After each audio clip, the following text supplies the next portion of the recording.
Let's have a conversation. Breaking news. Pow, pow, pow, pow, pow, pow, pow, pow. I can't take a break today, man. I've been on the clock all day. These people are not letting me relax. So, right before I went to the gym was this Izzy confrontation with Hisam. It was brief, but she called him out. She's like, "Why are you lying about me?" He said, "I'm not lying about you." He said, "You want to talk about it?" She said, "No." She walked away. So I thought that after I finished with my gym session, I was going to come back to the news about some kind of other next confrontation that Izzy and Hisam had together. Then I see this little clip, like these clips of Jag talking to America, and America being like, "I want to be in this final two with you, and I want to work with you to the end." And then I'm thinking that's news. And then I see this clip that says Jared and Blue are kissing. So let me start here. I was sitting on these feeds. I mean, I've been sitting on these feeds since the beginning of the season. Whenever this like flirting thing started going on, I told y'all, I was like, it's only a matter of time. I don't even think they're gonna make it to jury. I'm not gonna say I thought it was gonna be today that something happened, but I will say that I thought it was gonna be soon. You can just tell the way they were looking at each other, the way they were touching each other, the way that they were up all night, laying in the blankets together. Yo, the blankets. There's no privacy in the Big Brother house, but something that I have realized about when couples or whatever you want to call them, showmances, go under blankets, there are parts that goes on under the blankets which lead to the things that we see on the feeds. So they were talking, they've been flirting, they were laying down together. Apparently production was like, "You cannot sleep." I think they were taking a nap. Production woke them up and they were talking, they were looking at each other. He was giving her the eye. You can see all this in the clip. And then she kind of positioned herself a certain way. And then he put the blanket over the head. And that was that. They made out for a little bit. It wasn't long. It was probably like a couple minutes. And then they got back up and started talking like regular. And right now they are amongst the group. Cool. Unlike a lot of people are mad and are saying, ew, gross, and all this stuff. I'm not mad at the fact that they are doing whatever.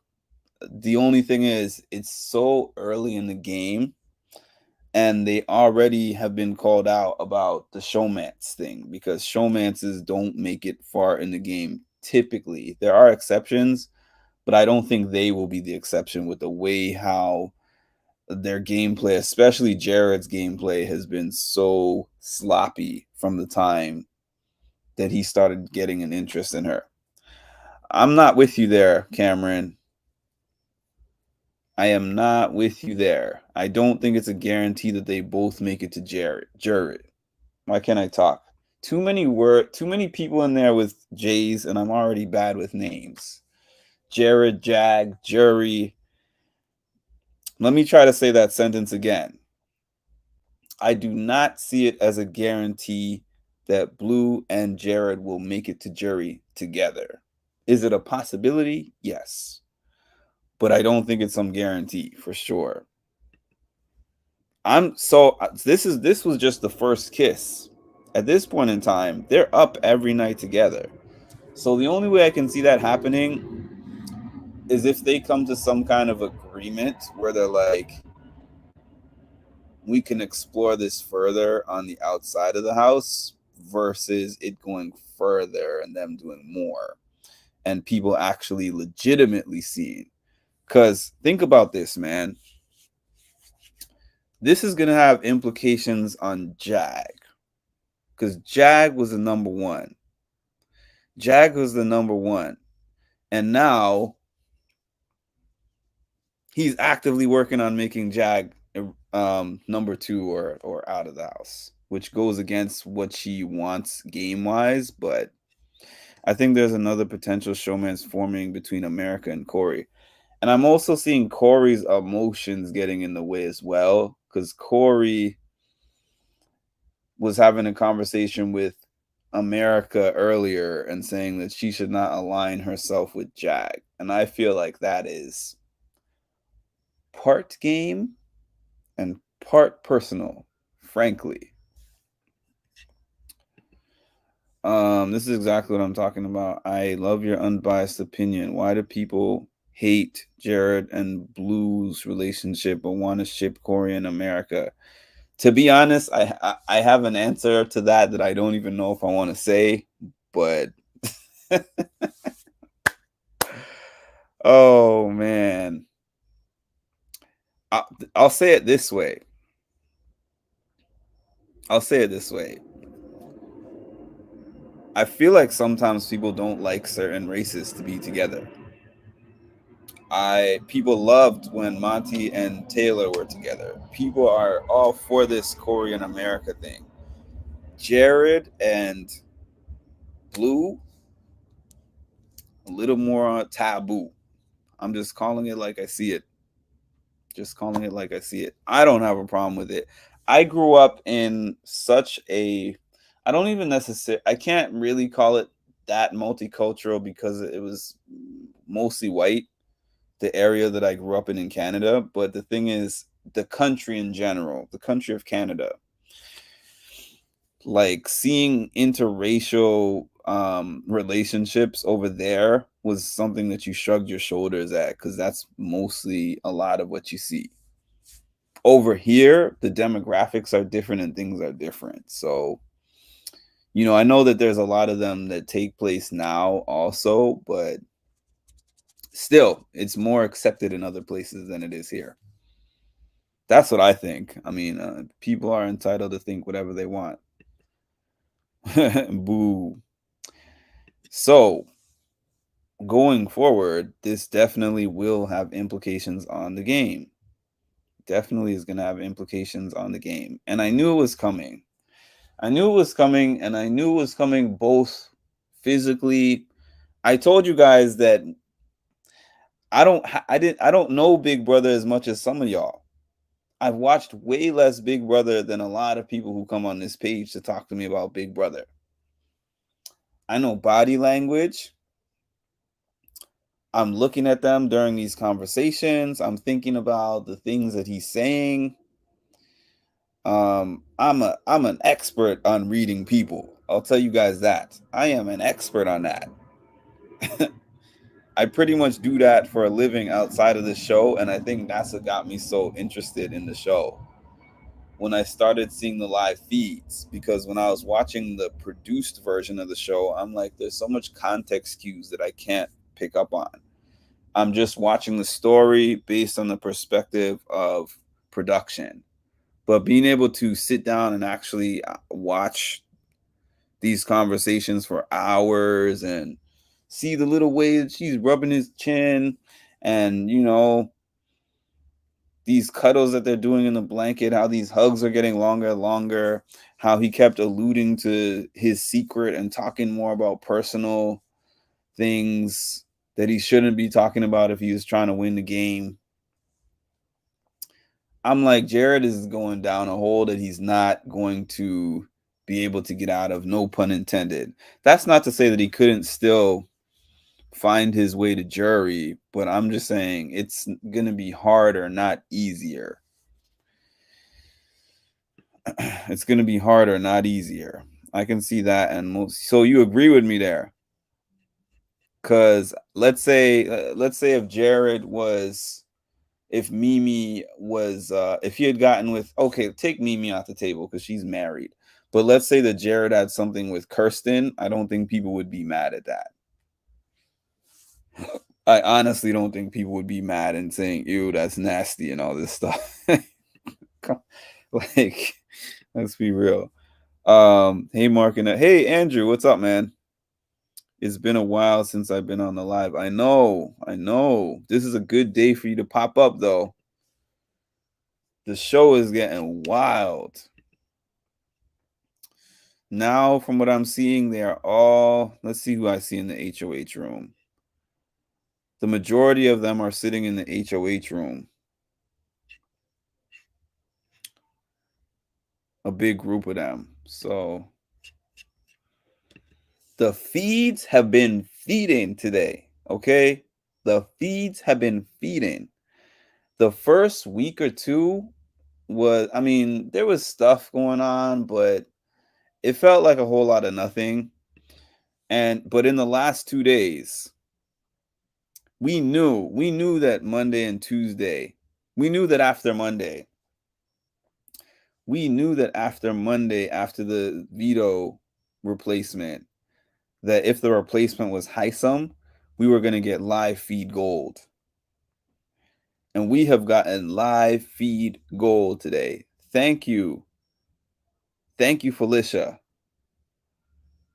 Thank you, Felicia, for keeping that pick and making sure that we were fed today because we were hungry. This was an exciting day in the Big Brother house. This is an exciting day in the Big Brother house. They're calling on names. So yeah, so that's a whole topic in and of itself, Cameron. But I am gonna address it. I'm not scared of that topic. I'm not scared of any topic actually. Um, People throw that word around fast. Okay, you can make a misogynistic comment without being a misogynist. However, it doesn't mean that he's not a misogynist. I'm not even saying that. When I have listened to the comments that Jared is making, I do believe, like you're saying, that it stems from insecurity.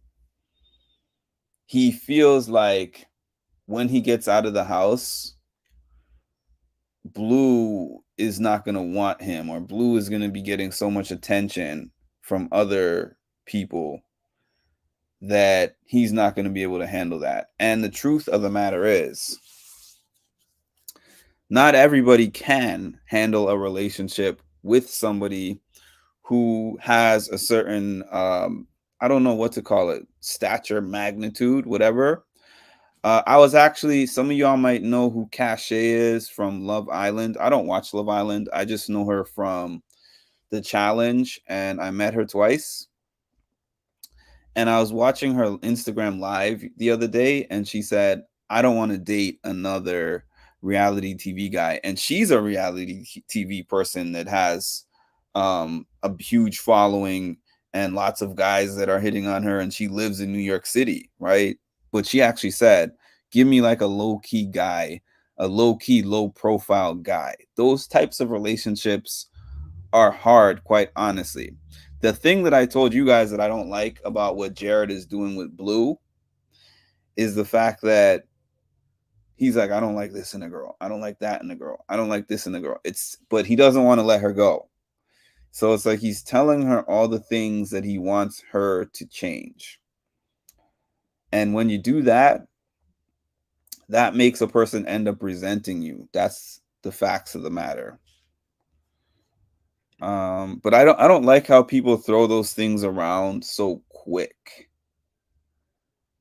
I don't like how people throw those things around so quick. And also, it could be a case that a person is able to act a certain way for their life. He might have been acting this way and saying these types of things his whole life, and nobody really explained to him why that kind of thing is unacceptable. So I'm all for somebody getting out of the house. When I interviewed Turner, he told me I learned so many things from being in the Big Brother house. He said I learned so much about myself. And he was like, it's not always just about like what you do in the Big Brother house. It's what you do after. Cause he said We've seen people who have messed up in the house and turned it around. And we've seen people who had a chance for redemption after the show and continued on the path that they were on. And that's what happened with that. So I don't know. Maybe I'm rambling. Maybe I'm making sense to somebody. This is my first year. This is what I'm telling you, Andrew. Last year was basically my first year watching the live feeds. I did see a little tiny bit of the season 22 live feeds and a little tiny bit of the season 23 live feeds. But last year was the first time that I watched all the live feeds. Last year was the first year I became a live feeder. It was the first year I became a live feeder. And I'm like, before that, I was like, y'all can have y'all Big Brother. I'll be honest with you guys. I'm like, y'all can have y'all Big Brother. I'm not that interested in Big Brother compared to the other shows that I follow. But then when I got into the live feeds, I was like, whole different experience. Whole different experience. Now I understand the passion of the Big Brother fans. I get it. There's more to invest in. Yeah, that's the thing. Like I see Jared as somebody with redeeming qualities. There's some people that are just like, this is what I think, so this is what it is, and that's that. That's that. It can't be any other way. I'm right. I've heard him say he's wrong. I've heard him say he's hypocritical. I've heard him say he's being sensitive. I've heard him say I'm immature. I'm in my feelings. Like he's just kind of a word vomit kind of guy that just da da da da da da. He doesn't really think about what he's saying, and I feel like he'll think about it later. Or if you tell him you're being like this, it seems like he's willing to think it over and change his stance. I mean, that's just my feeling. I could see why people are right because it's very hypocritical of him, and he admitted it's a double standard. I mean, we do live in a world of double standard. This is another thing I want to say, Cameron. This is another thing I want to say. It's annoying to me when people talk about playing this honest game. It's like, you've been lying to me. You've been lying. You said this and it was a lie.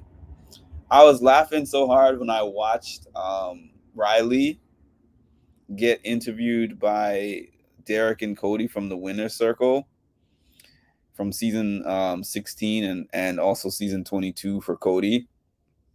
And Derek was like, Riley, you are allowed to lie on Big Brother. Like, if you had lied a little bit more, you might still be in the house. And Cody was like, yeah, lying is a part of Big Brother. I don't know why people act like the people who go on Big Brother are supposed to be like the priest or the pastor or something. Like they hold them to that kind of revere. I'm like, number one, these are regular people. Like Joe Schmo, who works in the deli, they picked up the girl from the bar that you see bartending at the bar. They picked up such and such that does maintenance work. They picked up this person and that one and just put them together. And it was like, do what you got to do to win $750,000. And you think that they're going to be on some high, amazing moral ground where they're not going to lie to anyone and truth and justice and the American way is going to get them to that 750K. Now, I agree that there's some lines that I probably wouldn't cross. I'm really not for people like, I swear on my dead grandma, I swear on my children, like that kind of stuff. I'm not for doing that because I believe in karma and I don't even believe in putting things like that out in the air like that.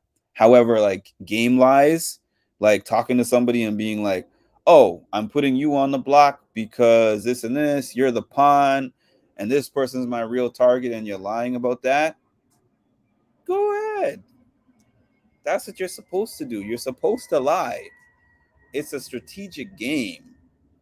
where lies are involved. And people are like, oh, I don't like this person. He's a liar. She's a liar. Everyone is on the show is a liar. Your favorite player is a liar.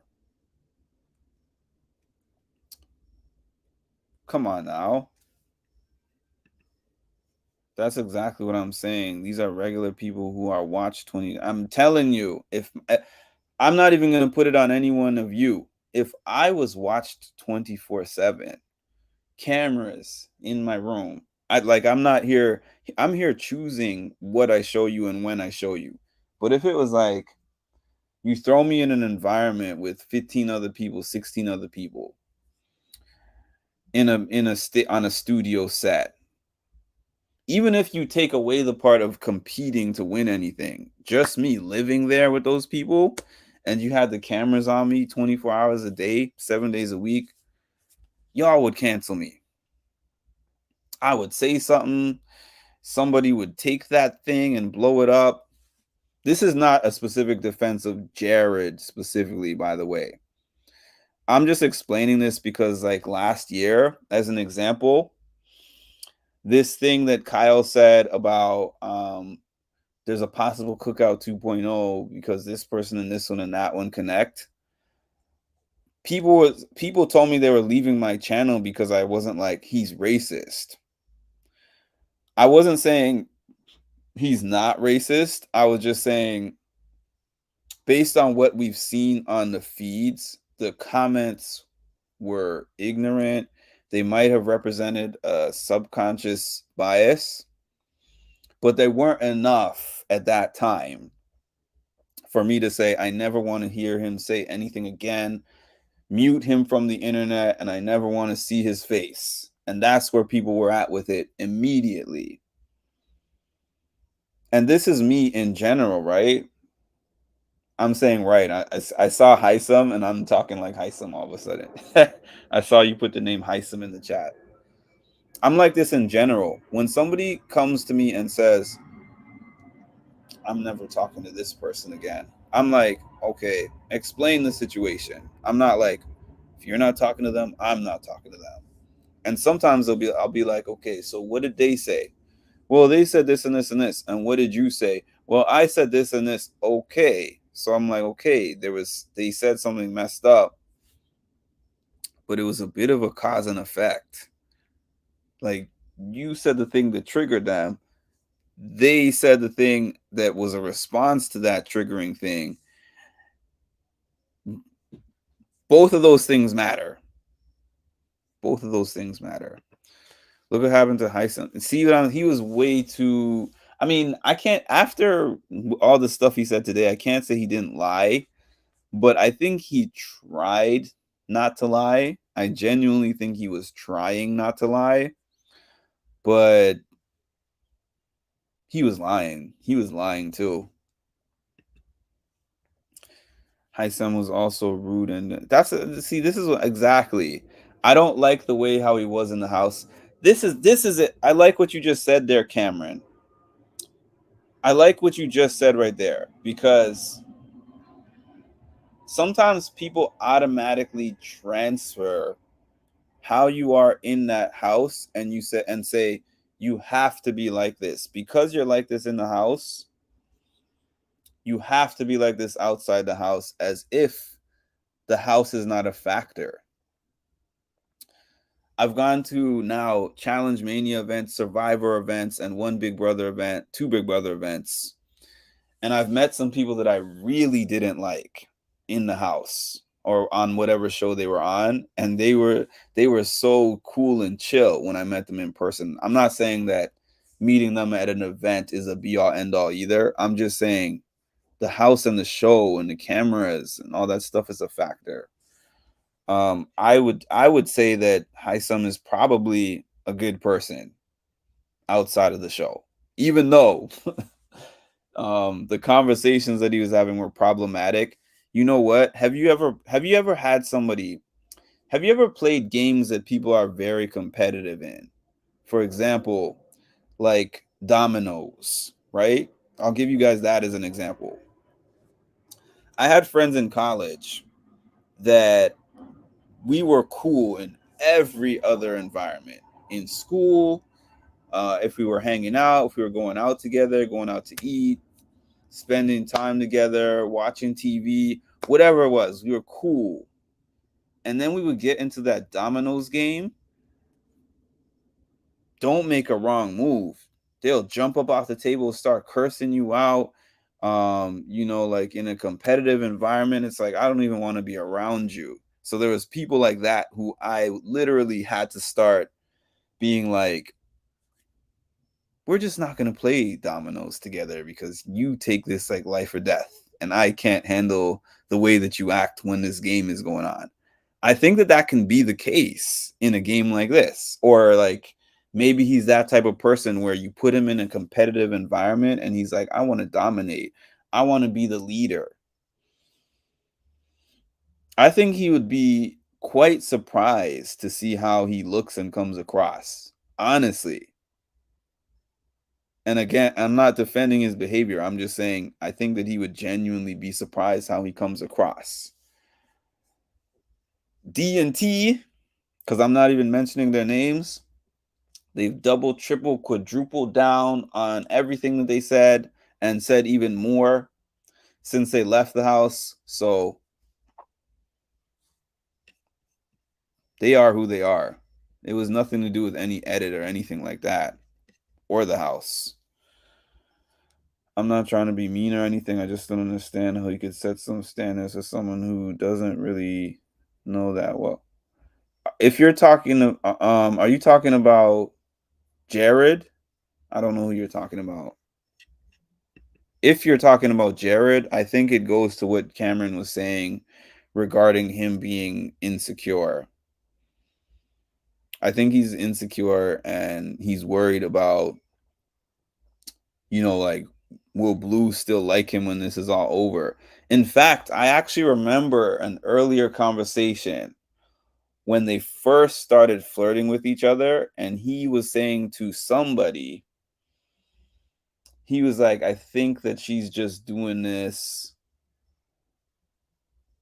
I think he was kind of saying, I think she's full of herself, and I think that she's just doing this because she can attract guys or whatever. I think that he was saying something like that.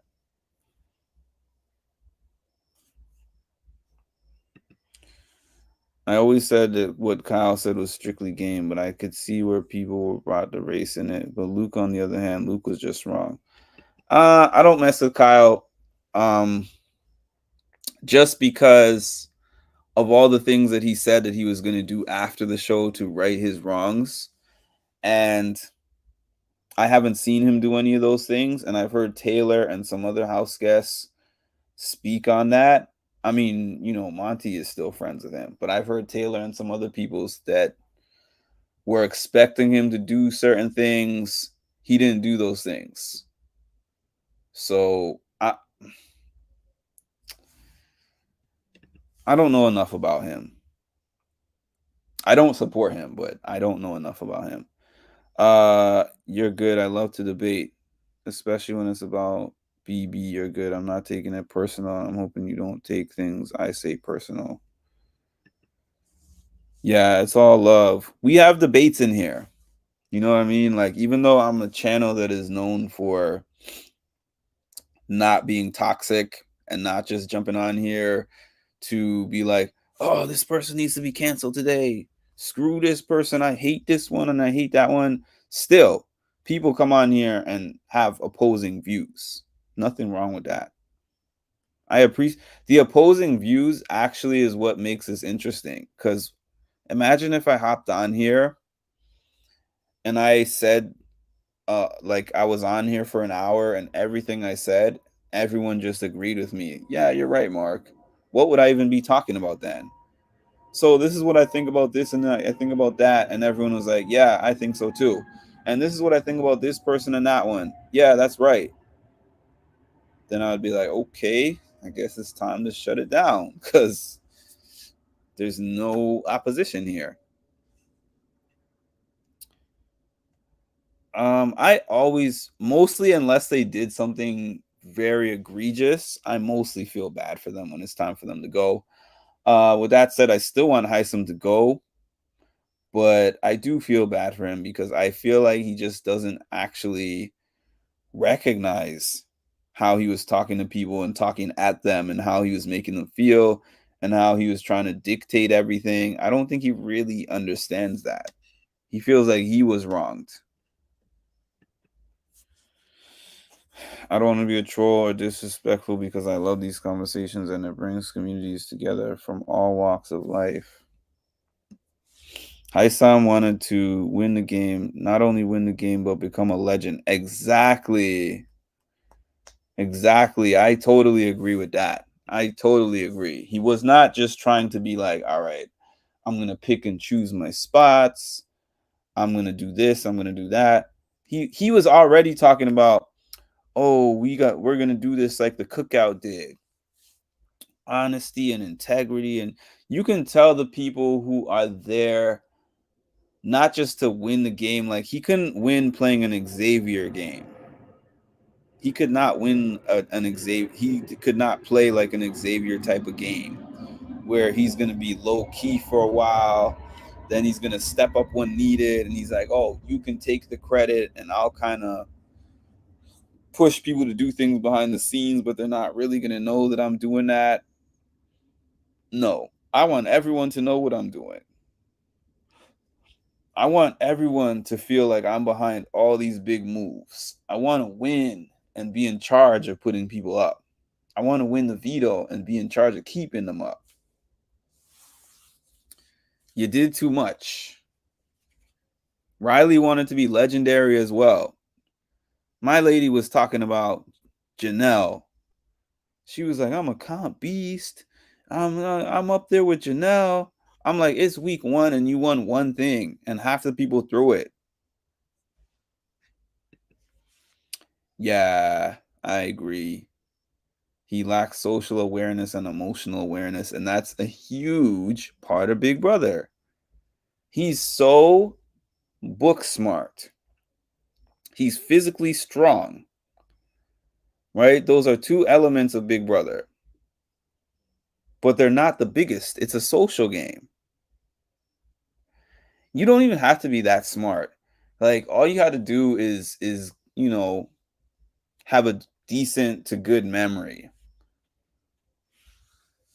But if you had to choose between two aspects of the game to have no skill of, okay. So if you had to choose between not being a good physical competitor at all and not being smart at all and not having emotional and social awareness at all, out of all those handicaps in a Big Brother house, not having social and emotional awareness is the biggest handicap. The biggest handicap.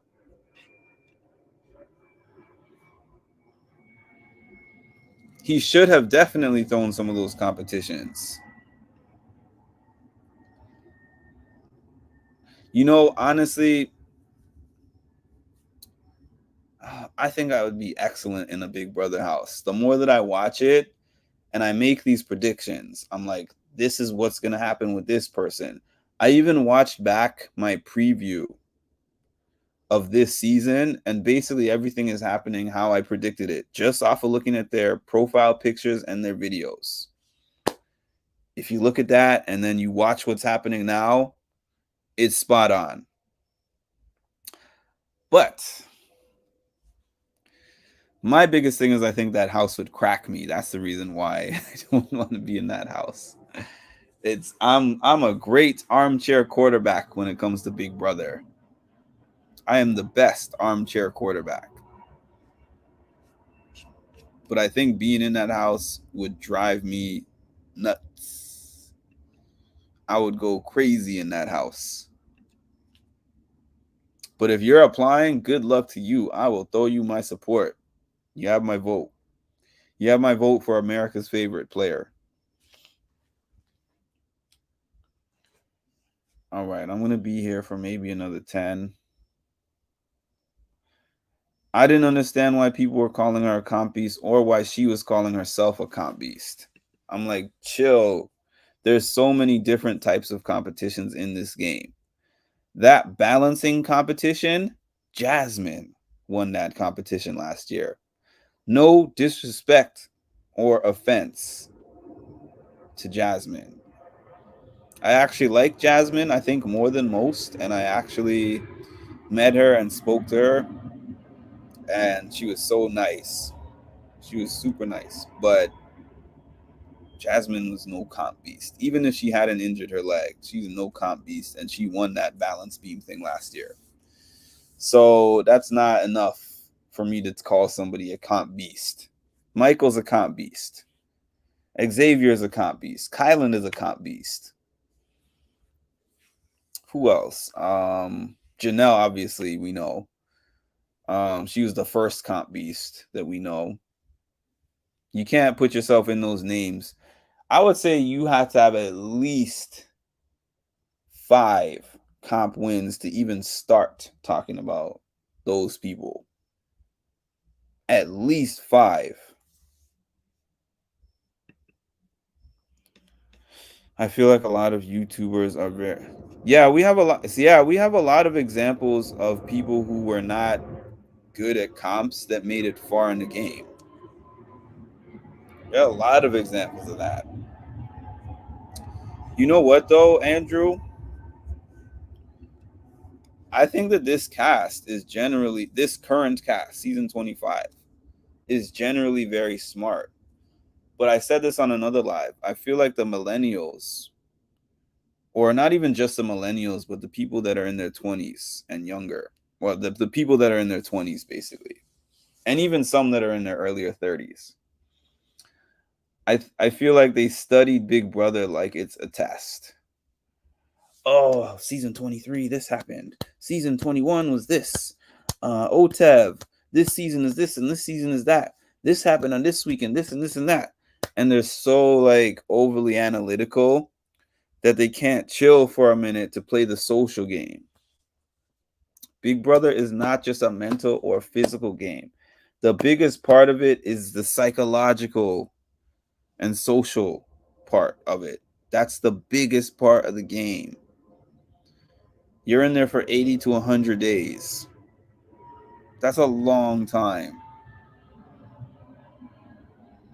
Jared and Blue couldn't even last more than 3 weeks before becoming a showmance. Jared and Blue were talking about, let's wait until jury, or let's wait until one of us wins HOH and we get the HOH room. All it took was a split second. I knew it was going to happen like that too. I knew it wasn't going to happen at a planned time. It never does. When have you seen two people like, oh, we're not going to do, we like each other and we're attracted to each other and we're just going to lay down together every night and flirt every day, but we're going to wait until week 8 to do something about it. And one of us has to win HOH. It's rare. It does not go that way. You know, the funny thing about Kyland, the social awareness is what he was lacking. When I interviewed Hannah, Hannah was like, we could not have won without Kyland.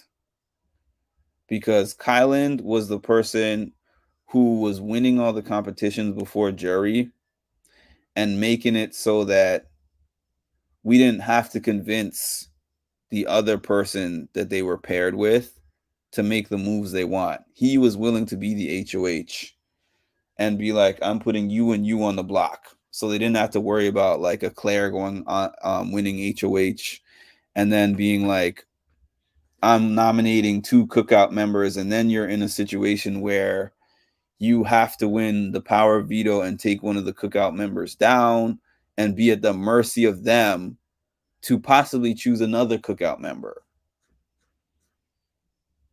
So he made a critical mistake at the end, trusting Xavier like that. I'm glad they aren't just sitting around becoming friends. They can play the social game next season.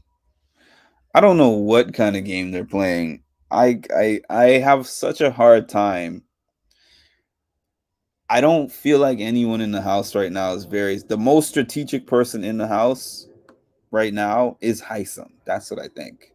But the problem is his perception of what's going on around him, and the way that he manages the relationships with the people around him is terrible.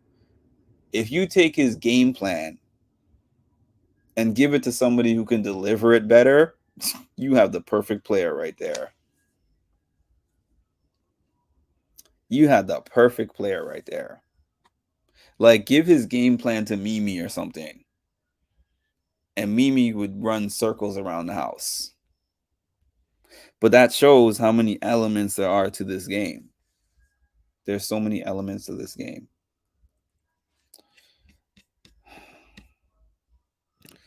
All right, y'all. So I broke the news.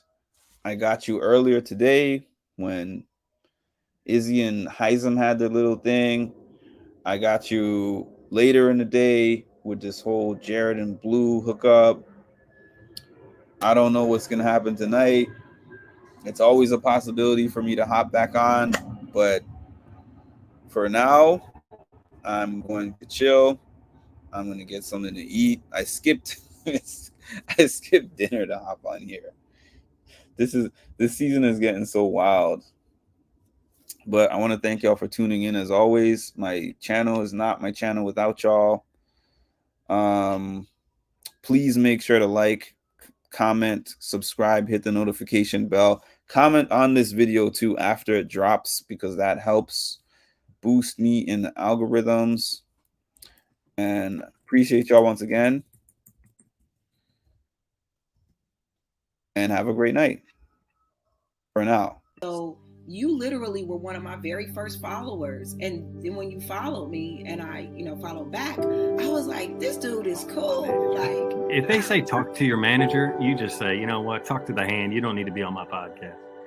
But yeah, dude. Yeah, you do a great job. Thank you. I always get a kick out of talking with you on Patreon. You have a really good, view on everything. That wasn't planned. You know what? I like this Canadian. Well, I like this one. Well, thank you.